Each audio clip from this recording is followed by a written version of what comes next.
Nyali Menhan Prabowo Subianto lumayan oke. Jepang diajak latihan perang bersama di Laut Cina Selatan. Misinya menantang Cina. Pembahasan soal rencana ini sudah dilakukan dengan Menteri Pertahanan Jepang Nobuo Kishi di Tokyo, Jepang pada Minggu waktu setempat. Kerjasama dengan Jepang itu berjalan mulus.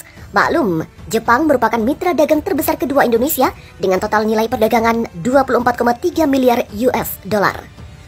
Ekspor Indonesia ke Jepang pada 2020 senilai 13,6 miliar US dollar atau bertengger di peringkat ke-14. Jepang juga adalah investor keempat terbesar di Indonesia.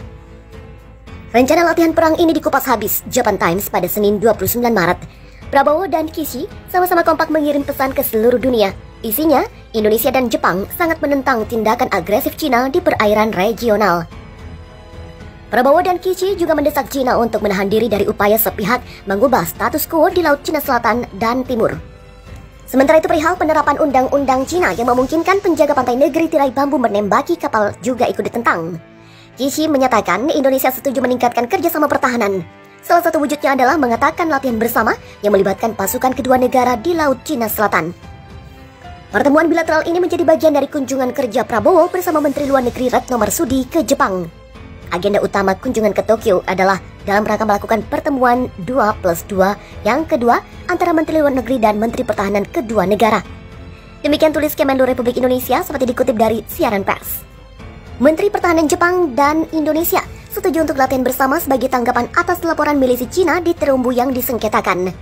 Menteri Luar Negeri Amerika Serikat Antony Blinken menyatakan dukungannya untuk Filipina yang pekan lalu mengajukan protes resmi terhadap Beijing. Amerika Serikat, Jepang, dan Indonesia telah meningkatkan tekanan terhadap Cina atas aktivitasnya di Laut Cina Selatan menyusul perselisihan yang sedang berlangsung dengan Filipina atas sengketa terumbu karang. Menteri Luar Negeri Amerika Serikat Antony Blinken mengunggah tweet pada Senin pagi menyatakan Amerika Serikat mendukung sekutunya, yakni Filipina, dalam menghadapi apa yang disebutnya milisi maritim Cina yang berkumpul di Whitsun Reef di Kepulauan Spratly. Pihaknya setuju akan selalu mendukung sekutunya dan membela tatanan internasional berbasis aturan.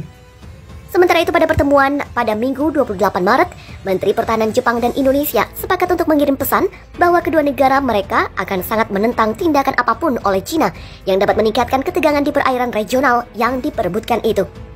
Menurut Menteri Pertahanan Jepang, Nobuo Kishi, ini akan termasuk dorongan untuk kerjasama pertahanan mereka dan latihan bersama di Laut Cina Selatan. Tekanan yang meningkat menyusul protes diplomatik resmi ke Beijing yang diajukan minggu lalu oleh Manila yang mengatakan lebih dari 200 kapal penangkap ikan Cina itu diyakini diawaki oleh milisi telah ditambatkan di terumbu karang sejak 7 Maret. Beijing telah membantah keberadaan milisi maritim, tetapi menegaskan kembali klaim Cina atas terumbu tersebut. Dalam pernyataan yang dikeluarkan, Menteri Pertahanan Filipina, Delfin Lorenzana mengatakan pesawat akan dikirim setiap hari untuk memantau situasi. Dan militer juga akan meningkatkan kehadiran angkatan lautnya dengan patroli kedaulatan untuk melindungi nelayan Filipina. Terumbu karang yang dimaksud juga diklaim oleh Vietnam yang menyebutnya Da Badao. Hanoi mengatakan kapal-kapal Cina itu telah melanggar kedaulatannya. Pengadilan Internasional di Den Haag pada 2016 lalu mendukung klaim Filipina atas terumbu karang sebagai bagian dari zona ekonomi eksklusifnya, sebagaimana ditentukan oleh Konvensi Perserikatan Bangsa-Bangsa tentang Hukum Laut atau UNCLOS. Namun keputusan itu ditolak oleh Beijing yang mengklaim lebih dari 90% Laut Cina Selatan yang disengketakan.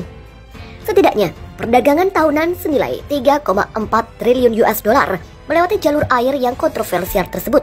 Itu tunduk pada klaim yang bersaing oleh Brunei, Malaysia, Filipina, Taiwan, Cina, dan Vietnam. Sementara Jepang tidak memiliki klaim di Laut Cina Selatan. Tokyo telah berada dalam perselisihan serupa dengan Beijing di Laut Cina Timur dan telah menyuarakan keprihatinan atas undang-undang baru yang memberi otoritas penjaga pantai Cina untuk menembaki kapal yang menurut mereka mengganggu. Melansir dari South China Morning Post, dalam pernyataan bersama yang dirilis setelah kunjungan Blinken ke Jepang pada pertengahan Maret, Amerika Serikat dan Jepang mengatakan mereka keberatan dengan klaim maritim Cina yang melanggar hukum di Laut Cina Selatan dan menggarisbawahi pentingnya stabilitas di Selat Taiwan. Kedua belah pihak juga membahas Xinjiang dan Hong Kong yang menurut Cina adalah urusan dalam negeri. Sementara itu, Kang Lin, Wakil Direktur Institut Nasional Cina untuk Studi Laut Cina Selatan mengatakan kepada South China Morning Post, tekanan terhadap Beijing atas Laut Cina Selatan akan terus meningkat seiring Amerika Serikat membangun kembali aliansinya di wilayah tersebut di bawah Presiden Joe Biden. Masalah Laut Cina Selatan jelas bukan salah satu yang diidentifikasi oleh pemerintahan Biden sebagai salah satu bidang kerjasama dengan Cina. Ini diklasifikasikan sebagai area persaingan atau perlawanan. Berbeda dari pendekatan sepihak Donald Trump, Biden mengadopsi pendekatan keroyokan dengan sekutunya. Setiap kali sekutu menghadapi tantangan, Amerika Serikat akan memanggil temannya untuk menekan Cina.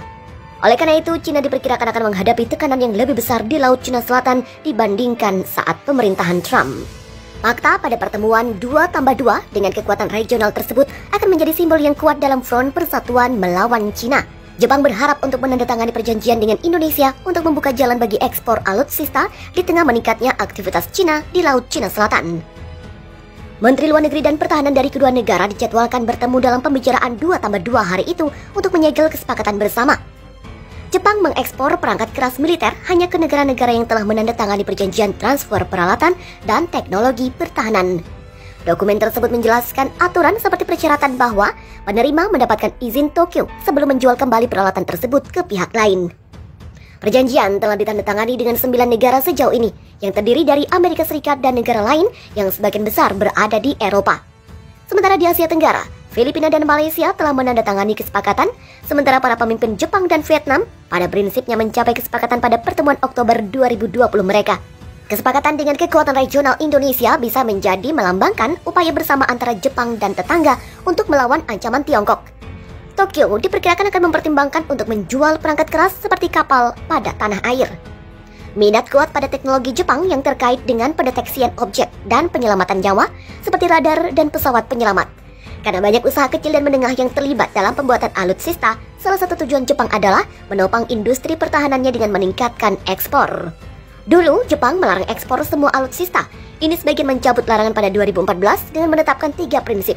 Melarang ekspor ke negara-negara yang terlibat konflik, mengizinkan ekspor yang berkontribusi pada perdamaian dan keamanan Jepang, dan membutuhkan persetujuan Tokyo untuk dijual kembali ke negara lain. Kesepakatan transfer alutsista dan teknologi menjadi dasar hukum untuk memastikan penerimanya mengikuti 3 prinsip tersebut. Menteri Pertahanan Nobuo Kishi bertemu dengan mitranya dari Indonesia Prabowo Subianto pada minggu ini. Kishi mengatakan kepada Prabowo, undang-undang baru Cina yang secara eksplisit memberikan kekuasaan luas kepada penjaga pantai dan menegaskan status kuasa militernya bermasalah terkait dengan hukum internasional. Kedua belah pihak sepakat untuk mempertahankan dan memperkuat tatanan maritim yang bebas dan terbuka, serta mengadakan latihan bersama di Laut Cina Selatan.